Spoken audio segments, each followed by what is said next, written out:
राम राम जी आप सबको। आप सब कैसे हो? आशा करती हूँ आप सब बहुत अच्छे होंगे। शाम के 5 बजे हुए हैं और शनिवार आज, और मैं कपड़े धो रही हूँ। कपड़े मेरे काफ़ी हो गए थे, 4-5 दिनों के कपड़े हो रखे थे, क्योंकि हमारी कपड़े सुखाने वाली रस्सी टूट गई थी। तो फिर अभी के पापा नई रस्सी लेके आए थे और सुबह ही बांधी है वो। और सुबह फिर धूप थी ज़्यादा, इसलिए सुबह नहीं धोए कपड़े। और सुबह इस वजह से भी नहीं धो पाई क्योंकि मैं 2-3 दिनों से सिलाई सीखने के लिए जा रही हूँ। क्योंकि मेरे को वैसे तो मेरे को सूट सिलने आते हैं, पर लेकिन ये जो आजकल पैंटें वगैरह चली हुई हैं फैशन के हिसाब से, ये जो प्लाजो वगैरह बोलते हैं, ये मेरे को अच्छे से आते नहीं हैं। तो यहाँ पे हमारे 2 गली छोड़ के टेलर की दुकान खुली है और वहाँ पे सिलाई भी सिखाते हैं। जो मतलब जो चीज़ सीखना चाहते हैं वो सीख लो, वहाँ पे सीख सकते हैं। तो वहाँ पे मैं एक तो ब्लाउज सीखूँगी और ये पैंटें वगैरह ये सीखूँगी। 1 महीना जाऊँगी मैं सीखने के लिए। तो फिर मेरे को सुबह इतना टाइम मिल भी नहीं पाता, तो उस कपड़े मैं ज़्यादातर अब शाम को ही धो रही हूँ। और शाम को कपड़े धोने से एक ये भी फ़ायदा है, कपड़ों का रंग नहीं उड़ता है।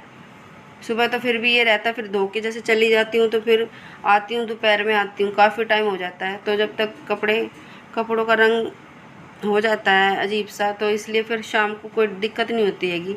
कपड़े डाल भी देते हैं तो सुबह अपना आराम से उतार लेती हूँ।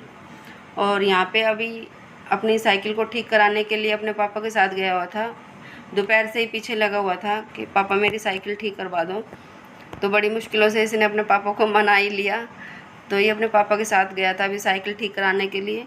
और जिस दुकान पे ये साइकिल ठीक कराने के लिए गए थे ना, तो उसने बहुत ज़्यादा पैसे मांगे थे, जैसे कि। तो फिर इसके पापा बोले वो बहुत ज़्यादा पैसे मांग रहा है, मैं उससे ठीक नहीं कराऊँगा साइकिल, उससे ठीक कराऊँगा जिससे हमने साइकिल ख़रीदी थी। पर लेकिन उसकी दुकान उस टाइम पे आज बंद थी। तो फिर वे ये बोल रहे थे कि सुबह लेके जाएंगे, अब संडे भी है सुबह, तो अभी की छुट्टी होगी तो सुबह फिर दोबारा उस दूसरी दुकान पे लेके जाएंगे जिससे हमने साइकिल ख़रीदी थी।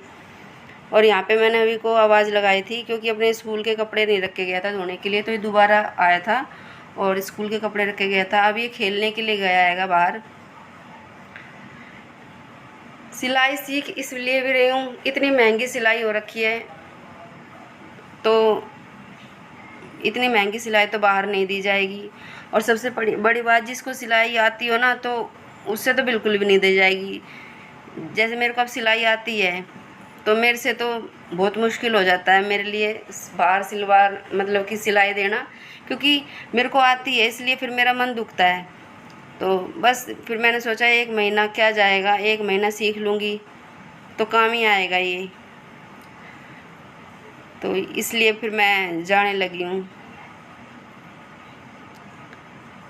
वैसे मैंने अपनी सिलाई अपने घर पे ही सीखी थी शादी से पहले।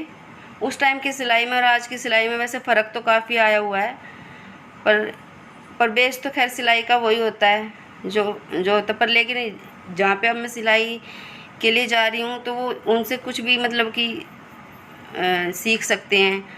तो और चीज़ें भी जिन जिन चीज़ों में मेरे को कमी नज़र आ रही थी वो भी मैं देख रही हूँ, तो इससे तो मेरा फ़ायदा ही होगा इसलिए।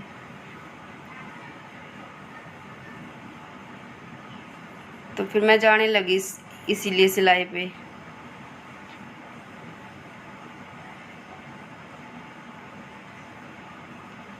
सुबह मैं वहाँ पे 11 बजे जाती हूँ और वही 1-1:30 बजे के आसपास आती हूँ।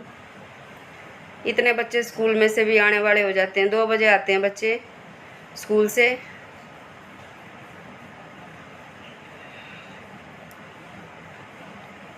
बस यहाँ भी यही चद्दर, इसके बाद फिर बस चद्दर डलेंगी, कपड़े भी धुल ही गए थे।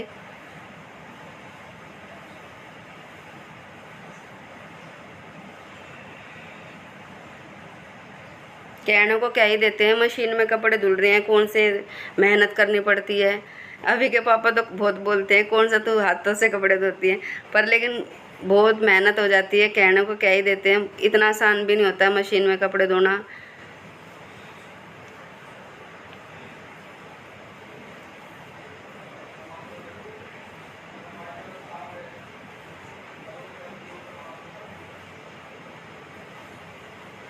आप सबको राम राम।